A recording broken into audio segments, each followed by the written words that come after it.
Alright fellas, Devin Haney, after that horrific performance last year against Ryan Garcia, is finally set to make his return.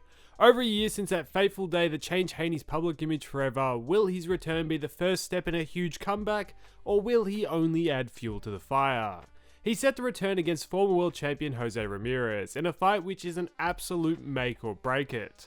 Haney returns on a Ryan Garcia undercard as an even further insult to injury. So in this make it or break it situation, can Haney put himself back on the right track? Well, that's exactly what we're going to break down today. But just quickly before that, if you don't know, my name's Cloister and this channel is your one-stop shop for everything boxing, so make sure to subscribe and I'll always keep you in the loop. Now, Devin Haney has become a bit of an interesting case. Although he was never really a mega name, since the Ryan fight it catapulted him into a new status, which brought a whole new crop of fans and haters. He won some people over after they felt that he was done dirty after Ryan's positive tests. Yet the way he went about reacting to these revelations attracted an even larger group of critics. And although I would never condone a dirty test, I was certainly one of these Haney critics. A lot of the things they were doing just weren't a great look. It was only helping to turn a large section of the public against them. And I say this all the time, the internet and the boxing world generally has a very short memory, and within a few weeks after the fight, most of what the focus was on Haney rather than what Ryan had done. But anyway, Osterine or not, it's clear there were several problems with Haney's style that hit him straight in the face with that Ryan bout. Yet, Haney got gifted the greatest second chance. He still has an 0 in his record and has had a bout which has exposed most of his stylistic faults.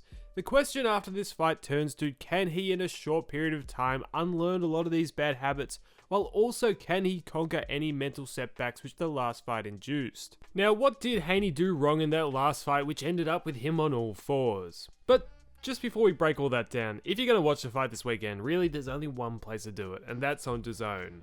The home of boxing has a pretty sweet deal this weekend, the Knockout Weekend Bundle, where you can get a discount on both the Garcia and Canelo pay-per-views when bundled together.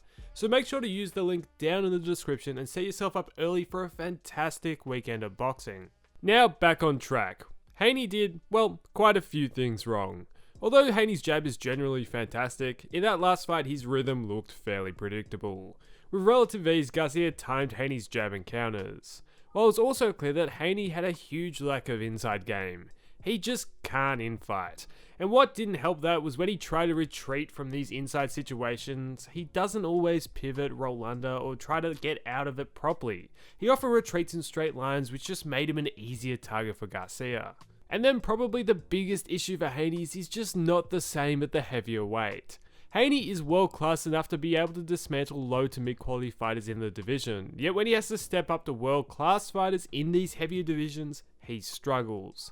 Haney really has been the ultimate weight bully his whole career. I don't think there's been many more bigger weight bullies than Devin Haney.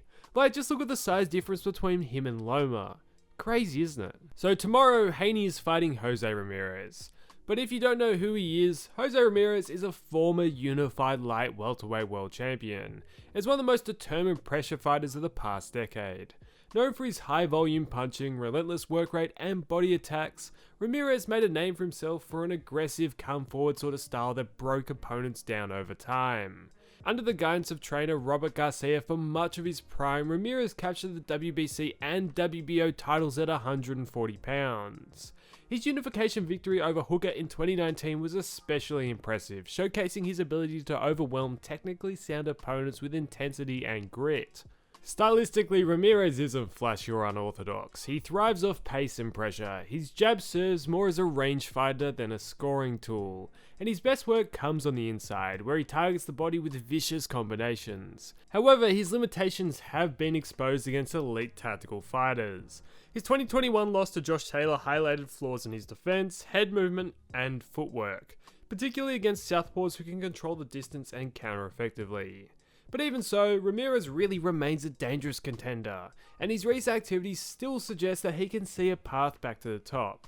His durability, stamina, and heart make him a tough knight for anyone at 140 or even 147. Now on paper, Haney should be favoured. His jab, footwork and ring IQ are tailor-made to control the distance and frustrate a come-forward fighter like Ramirez. Haney would likely look to replicate the type of performance he delivered against Regis Prograis, using lateral movements, sharp counters and clinching on the inside to nullify Ramirez's pressure. Ryan Garcia did expose Haney's vulnerability to speed, power and timing. Whilst Ramirez doesn't possess Garcia's speed or explosiveness, he does bring constant pressure and a strong chin and one of the best body attacks in the division. If Haney hasn't tightened up his defense in exchanges or improved his ability to adapt under fire, Ramirez could drag him into a dogfight. Unlike Garcia, Ramirez won't rely on single power shots. He'll chip away at Haney, looking to wear him down over time. The fight may ultimately hinge on whether Haney can keep his distance and avoid taking unnecessary risks for 12 rounds, or if Ramirez can break his rhythm and test his resolve once again. But really the biggest element, which I think will play a huge role in this bout, is how good is Haney's mental state. Throughout the whole build-up, you've heard Bill trying to talk his son into believing that he is great once again. That last beatdown he suffered would be about as hard as it gets to get over. Has the last year off allowed Haney to reset properly, or will his last nightmare come to haunt him again, just like it did to Tim Tszyu against Buckram? But even then, Tim Tszyu proved that you can weasel your way back into a world title space after a couple losses. You see, he's fighting Fundora for the WBC, but anyway, that's a different topic. Now I just reckon that this is a card you can't miss. You got Garcia, Haney and Tio on one card. That's a night of boxing you just don't want to miss. All of them don't have easy challenges, and the outcomes of this card will really tell the future for the next 12 to 18 months of the 140/147 pound division. The only reason I say 140/147 is really who knows what weight that these guys are going to be moving forwards. Everything points to all three of them moving up to 147, but I guess we'll see. But these bouts are going to set us up for either Haney Garcia 2, Tio Garcia, Haney Tio. Who knows? Either way, mega fights are ahead. But this fight for Haney is a true test. Can he rebound back onto the scene, or will he prove all the haters right?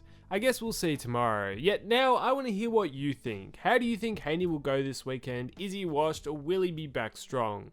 Let me know what you think down below. If you enjoyed the video, please make sure to like and subscribe. Yeah, thanks for watching fellas, and I'll catch you in the next one.